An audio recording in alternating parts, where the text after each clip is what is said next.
सागर पर आप सभी का एक बार फिर स्वागत है। आज हमारा सेट तीसरा है जो अर्थव्यवस्था से संबंधित है। पहला ही क्वेश्चन आपको धांसू दिया गया है। याद रखना, इस पहले ही क्वेश्चन से आपको एक क्वेश्चन आपको यूपी पैट के एग्जाम में देखने को मिलेगा, ये गारंटी है। तो इसका पहले ही क्वेश्चन को देख लेते हैं अच्छे से। इसमें हमसे कहा क्या है, इसको हमें खुद बनाना है। याद करना है कि जो हरित क्रांति है वो किससे संबंधित है? अनाज उत्पादन से। किससे? अनाज उत्पादन से। और लाल क्रांति टमाटर उत्पादन से, ठीक है ना।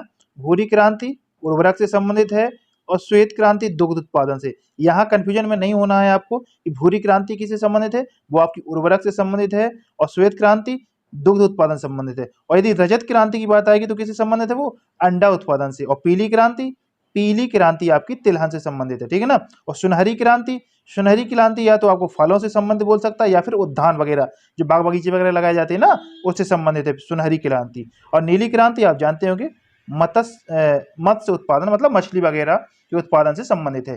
तो ये आपको जो दिए गए हैं, जितने भी ये क्रांतियां दी गई हैं, इन क्रांतियों को आप अच्छे से और बार बार पढ़ लेना दोस्त। हो सकता है आपको इससे एक क्वेश्चन आपको पूछने को मिल जाए आपके एग्जाम में। तो क्वेश्चन नंबर देख लेते हैं। क्वेश्चन नंबर सेकंड में हमसे क्या कहा गया? क्वेश्चन नंबर सेकंड में कहा गया कि भारत में हरित क्रांति के प्रेरणादाता कौन थे? बताइए कौन थे? एम एस स्वामीनाथन जी थे, ऑप्शन बी राइट आंसर होगा। क्वेश्चन नंबर थर्ड, ऐसा राज्य जहां कोई भी क्षेत्रीय ग्रामीण बैंक नहीं है? मणिपुर, नागालैंड, सिक्किम या फिर जम्मू कश्मीर। इसका आपका राइट आंसर क्या होगा? इसका आपका राइट आंसर होगा ऑप्शन सी सिक्किम। क्या? सिक्किम। ओके। क्वेश्चन नंबर 4 देख लेते हैं। क्वेश्चन नंबर 4 में हमसे कहा गया भारत में सार्वजनिक क्षेत्र के बैंकों में सबसे बड़ा बैंक कौन सा है?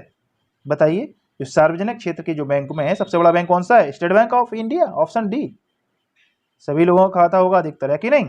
चलिए question number 5, reserve bank of India की स्थापना किस वर्ष में हुई थी? रिजर्व बैंक ऑफ इंडिया की स्थापना कब हुई थी? 1935, ऑप्शन ए 1935 में। ओके, जानते होंगे सभी लोग वैसे। क्वेश्चन नंबर 6, भारत की वर्तमान औद्योगिक नीति किस ओर अधिक उन्मुख है? उन्मुख का मतलब किस ओर अधिक अग्रसर है? किस ओर मतलब अधिक अग्रसर है, बताइए। अर्थव्यवस्था के अधिनियम की ओर या वैश्वीकरण की ओर? तो इसका आपका राइट आंसर हो जाएगा ऑप्शन बी वैश्वीकरण की ओर। वैश्वीकरण समझते हो?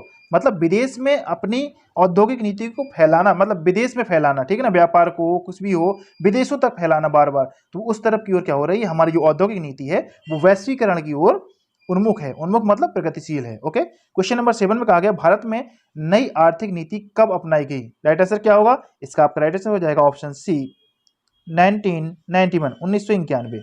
ठीक है। क्वेश्चन नंबर 8 देख लेते हैं। क्वेश्चन नंबर 8 में कहा गया है व्यवस्था जिसमें मुद्रा का मूल्य गिर जाता है, समझ रहे हो?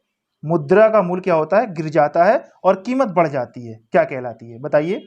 जैसी मुद्रा है, मान लीजिए हमारे यहाँ का रुपया है, यदि रुपया क्या है, रुपया की वैल्यू आपकी मान लीजिए डॉलर की अपेक्षा में कमजोर हो गई और कीमतें बढ़ गई हमारे यहाँ मार्केट में, तो क्या होता है?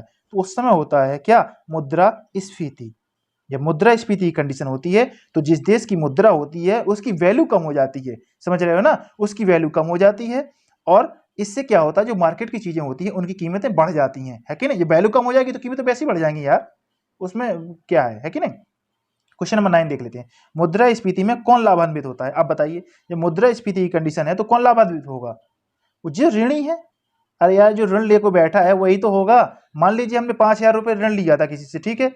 अब मुद्रास्फीति की कंडीशन आ गई। मुद्रास्फीति की कंडीशन आ गई तो क्या हो गया, जो रुपए की वैल्यू है वो तो घट गई, है कि नहीं। अब हमारा जो 5,000 का रुपए लिया था उस समय उसकी अब वैल्यू क्या हो जाएगी? 4,000, क्योंकि मुद्रास्फीति हो गई, है कि नहीं। मुद्रा की वैल्यू कम हो गई तो मैं तो लाभान्वित ही हो जाऊंगा, क्योंकि मैं ऋणी हूं ना। मैं 5,000 का ऋणी हूं, अब मैं उसको 5,000 दूंगा, लेकिन उसकी वास्तविक वैल्यू क्या होगी? 4,000। क्योंकि क्यों क्योंकि मुद्रा स्फीति कंडीशन है उस समय, याद रखना। तो राइट आंसर क्या होगा?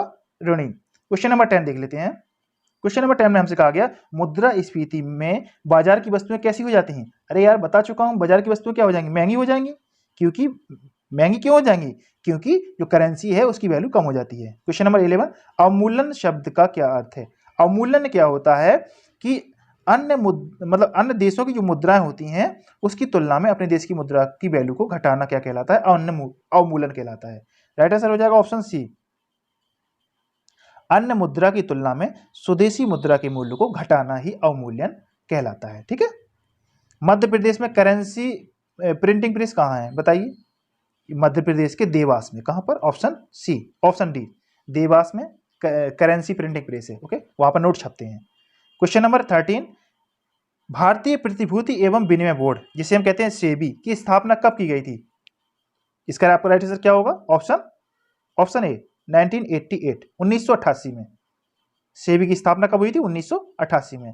अगला क्वेश्चन नंबर 14, 1 रुपए के नोट पर किसके हस्ताक्षर होते हैं? वित्त मंत्री के, कि वित्त मंत्री के सचिव के, या आरबीआई के गवर्नर की? बताएंगे?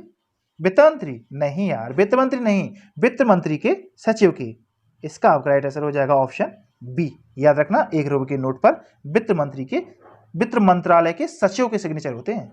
याद रखना इस चीज को, ठीक है ना। क्वेश्चन नंबर 15, भारत में तंबाकू का सर्वाधिक उत्पादन करने वाला राज्य? अरे यार, तंबाकू क्या है? तंबाकू खा खा के लोग अंधे हो रहे हैं। आंध्र प्रदेश। ओके, इस तरीके से याद कर सकते हैं। अगला क्वेश्चन देखते हैं, क्वेश्चन नंबर 16, भारत में आर्थिक नियोजन का स्वरूप कैसा है? बताइए कैसा है भारत में? भारत में जो आर्थिक नियोजन है उसका स्वरूप पूछा है, विकेंद्रीकृत है, कि निदेशात्मक है, कि समाजवादी और पूंजीवादी, कि इनमें से सभी? तो याद रखना, जो भारत में आर्थिक नियोजन का स्वरूप है वो कैसा है? इनमें से सभी है। ठीक। क्वेश्चन नंबर 17, योजना आयोग द्वारा अब तक कितनी पंचवर्षीय योजना चलाई जा चुकी हैं? अरे यार, सब कोई जानता 12 पंचवर्षीय योजना चला चुकी हैं, चली हैं, चली कि नहीं चली? इसके बाद फिर क्या हो गया? योजना आयोग का नाम बदल के नीति आयोग कर दिया गया 2015 में। क्वेश्चन नंबर 18, एक पुस्तक का नाम दिया गया वेल्थ ऑफ नेशन। पुस्तक के लेखक कौन है? बताइए। जो वेल्थ ऑफ नेशन पुस्तक के लेखक हैं वो है कौन? Adam Smith. Option B. Das Kapital किसकी पुस्तक है? तो दास कैपिटल की राशा किसकी पुस्तक? बताइए।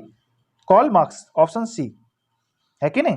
अगला क्वेश्चन देख लेते हैं, question number 20, poverty and un-British rule in India किसकी प्रसिद्ध पुस्तक है? कई बार पढ़ चुके होंगे।